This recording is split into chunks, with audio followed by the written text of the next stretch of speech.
मर्चू जंगल से लकड़ियां काटकर बाजार में बेचने गया, लेकिन उसे लकड़ियों के अच्छे दाम नहीं मिले।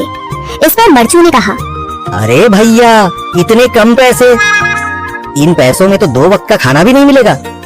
आप मुझे बहुत ही कम पैसे देते हैं। मैं इतनी मेहनत से लकड़ियां काट कर आता हूँ, लेकिन उनके पैसे मुझे बहुत कम मिलते हैं। भैया, तुम्हारी लकड़ियाँ होती ही इतनी कमजोर हैं कि मैं इससे ज्यादा पैसे नहीं दे सकता। तुम्हारी लकड़ियों के बस इतने ही पैसे बनते हैं। अरे भैया, कुछ ज्यादा कर दो ना। वो क्या है ना कि इन पैसों का तो कुछ भी नहीं आता।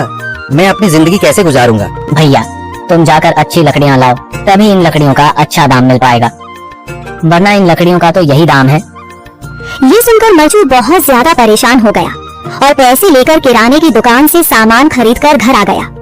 घर पहुंचते ही मर्चू की पत्नी सीता ने कहा, जी, सामान ले आए आप? हाँ जी, सामान ले आया हूँ। सीता के चेहरे पर खुशी छा जाती है, लेकिन जब उसने सामान देखा, जी, इसमें तो बहुत थोड़ा सामान है। हाँ सीता, मुझे पता है कि यह सामान बहुत थोड़ा है, लेकिन मैं क्या करूँ। मेरे पास जितने पैसे थे, मैं उतने का ही सामान लेकर आ गया हूँ। इस तरह हमारा गुजारा कैसे हो पाएगा जी?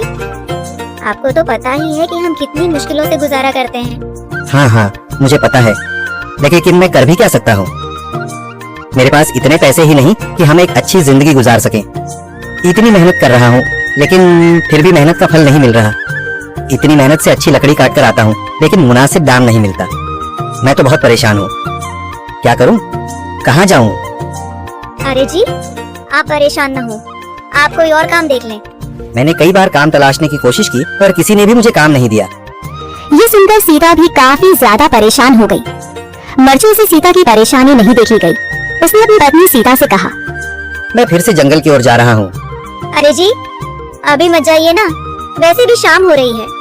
आप कल चले जाइएगा, अभी मत जाइए। ठीक है, अगर तुम रोक रही हो तो मैं नहीं जाता, मैं कल चला जाऊंगा।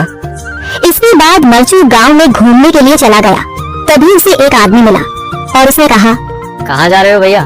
और सुनाओ, क्या हाल चाल है? जिंदगी कैसे गुजर रही है? अरे भैया, तुम्हें तो पता है कि लकड़ियाँ काटकर कैसे गुजारा होता है। हाँ भैया, तुम सही कह रहे हो। और आसपास के जंगलों में अच्छी लकड़ियाँ भी नहीं है, इसके लिए तो जंगल के अंदर जाना पड़ेगा। पर जंगल के अंदर तो काफी सारे जंगली जानवर होंगे। मुझे बहुत डर लगता है भैया, मैं जंगल में कैसे जाऊंगा। हाँ भैया, जंगली जानवर तो होंगे, लेकिन अच्छी लकड़ियाँ तो वहीं से ही मिलेंगी। ये सुनकर मर्चू बहुत ज्यादा परेशान हो गया, लेकिन वह आदमी बिल्कुल ठीक कह रहा था। जंगल के किनारे की सारी लकड़ियाँ कट चुकी थीं। अब सिर्फ जंगल के अंदर ही अच्छी लकड़ियाँ बची थीं। अगली सुबह मर्चू लकड़ियाँ काटने जंगल की ओर चल पड़ा। जंगल में आने के बाद मर्चू ने कहा, अरे यहाँ पर तो लकड़ियाँ ही नहीं है। वो आदमी सही कह रहा था, लकड़ियों के लिए तो जंगल के अंदर ही जाना पड़ेगा। और जंगल के अंदर जाना क्या सही रहेगा? मुझे तो बहुत डर लग रहा है, क्योंकि वहाँ पर तो काफी सारे जंगली जानवर होंगे जो खतरनाक होंगे। अगर आज मैं जंगल के अंदर नहीं गया तो मैं आज घर पैसे लेकर नहीं जा सकूंगा, और फिर जब पैसे नहीं होंगे तो गुजारा कैसे होगा।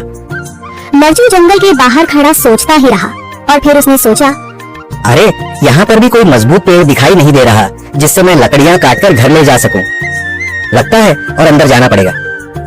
यही सोचकर मर्चू जंगल के अंदर चला गया। अंदर जाने के बाद उसने इधर उधर पेड़ देखे, पर उसे कोई भी अच्छा पेड़ दिखाई नहीं दिया। यह सोचकर मर्चू जंगल के और अंदर चला आया।